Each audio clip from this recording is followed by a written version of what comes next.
질병과 신앙. 이 두 가지에 대한 생각이 완전히 부딪히는 아주 드라마틱한 실화가 있습니다.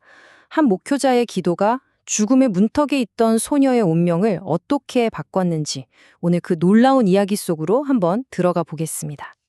이 모든 이야기의 시작점이자 핵심이 되는 성경 구절이 바로 이건데요.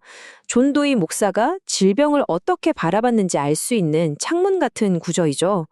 예수님은 해방자이시고 마귀에게 눌린 자를 고치셨다는 것. 이 관점을 딱 기억하시고 이야기를 따라오시면 훨씬 더 흥미로울 겁니다. 자, 이제 이야기의 주인공 존 도이 목사를 만나보죠. 당시 흑사병이 온 도시를 휩쓸고 있었는데 대부분의 사람들은 이걸 하나님의 알 수 없는 뜻이거나 아니면 죄에 대한 벌이라고 생각했어요. 그런데 도이 목사는 바로 이 흑사병에 대해 전혀 다른 영적인 통찰, 그러니까 질병의 진짜 원인이 뭔지에 대한 새로운 깨달음을 얻게 됩니다. 그러니까 뭔가 영적인 깨달음을 얻는 그 순간, 바로 그때 현실의 위기가 그의 문을 똑똑, 아니 쾅쾅 두드린 거죠. 이 노크 소리가 앞으로 벌어질 긴박한 상황을 알리는 신호탄이었습니다. 문을 딱 열었는데 거기엔 겁에 질린 젊은이들이 서 있었던 거예요. 그들은 도이 목사를 위기의 한복판으로 이끄는 아주 절박한 요청을 전합니다. 그 젊은이들 목소리에서 느껴지는 그 다급함, 그 절망감, 메리가 죽어가고 있다. 이 한마디에 모든 심각성이 담겨 있었던 거죠. 고작 12살밖에 안 된 소녀, 메리. 당시 유럽을 공포로 몰아넣었던 그 끔찍한 역병, 선페스트 때문에 어린 생명이 그냥 꺼져가고 있었던 겁니다. 사실상 희망이 거의 보이지 않는 정말 절망적인 상황이었죠. 이 말을 들은 도이 목사는요, 진짜 1초도 망설이지 않았어요. 모자나 외투 이런 거 챙길 겨를도 없이 바로 그 아이를 향해, 그 생명을 향해 달려나갔습니다. 도착해서 본 현장은 정말 끔찍했습니다. 어린 소녀가 극심한 고통 속에서 온몸에 경련을 일으키고 있었고, 입에서는 피가 섞인 거품이 계속 흘러나오고 있었어요. 이게 바로 당시 흑사병이 생명을 앗아가는 전형적인 마지막 모습이었습니다. 바로 이 절망의 한복판에서 질병을 보는 완전히 다른 두 개의 시선이 꽝 하고 부딪힙니다. 바로 그 자리에 있던 의사의 관점과 도이 목사의 관점이죠.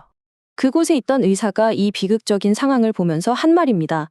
이게 그냥 이 의사 한 명의 생각이 아니었어요. 당시의 신앙과 의학이 내릴 수 있는 어쩌면 최선의 결론이었죠. 이해할 수 없는 고통은 그냥 받아들여야 하는 신의 영역이다. 이렇게요. 자, 바로 이겁니다. 이 슬라이드가 이 이야기의 핵심 갈등을 딱 보여주죠. 의사는 이 끔찍한 상황을 하나님의 신비라고 봤지만 방금 새로운 깨달음을 얻은 도이 목사는 이걸 마귀의 억압이라고 본 거예요. 진단 자체가 완전히 달랐던 거죠. 도이 목사는 그 의사의 말을 듣고 가만히 있지 않았어요. 어쩔 수 없군요 하고 포기하는 대신 자기가 방금 깨달은 그 확신을 가지고 바로 행동에 나섭니다. 침묵하지 않은 거죠. 와, 정말 강력한 한마디 아닙니까? 질병과 죽음이 다 하나님의 뜻이다 라고 말하는 그 시대의 통념에 그냥 정면으로 맞선 겁니다. 내 하나님은 생명을 죽이는 분이 아니라 살리는 분이라는 그 확고한 믿음이 이 한마디에 담겨 있었던 거죠. 그리고 여기서 멈추지 않고 아예 선언을 해버립니다. 내가 오늘 지금 여기서 저게 마귀의 짓이라는 걸 똑똑히 보여주겠다. 이건 거의 영적인 전쟁을 선포한 거나 마찬가지였습니다. 말만 한 게 아니었어요. 바로 행동으로 옮깁니다. 죽어가는 아이에게 손을 얹고 자기 믿음의 뿌리가 되는 두 가지 핵심 진리를 선포하면서 기도를 시작했습니다. 기도는 아주 단순하고 명료했습니다. 예수님은 해방자, 사탄은 압대자. 딱 이 두 가지 진리를 선포하면서 마음에 떠오르는 성경 구절들을 막 힘있게 외친 거죠. 그렇게 담대하게 기도하고 선포하는데 정말 놀랍게도 즉각적인 반응이 나타나기 시작했습니다. 과연 무슨 일이 일어났을까요? 정말 눈앞에서 보고도 믿기 힘든 일이 벌어진 겁니다. 기도를 시작하자마자 그 아이를 괴롭히던 죽음의 증상들이 하나씩 사라지는 거예요. 끔찍한 경련이 멈추고 피고픔도 그쳤어요. 그리고 아이는 아주 평온하게 깊은 잠에 빠져들었습니다. 그리고 잠시 뒤에 잠에서 깨어난 메리가 엄마를 보면서 한 첫마디. 엄마, 너무 기분이 좋아요. 와, 이 한마디가 모든 걸 끝낸 거죠.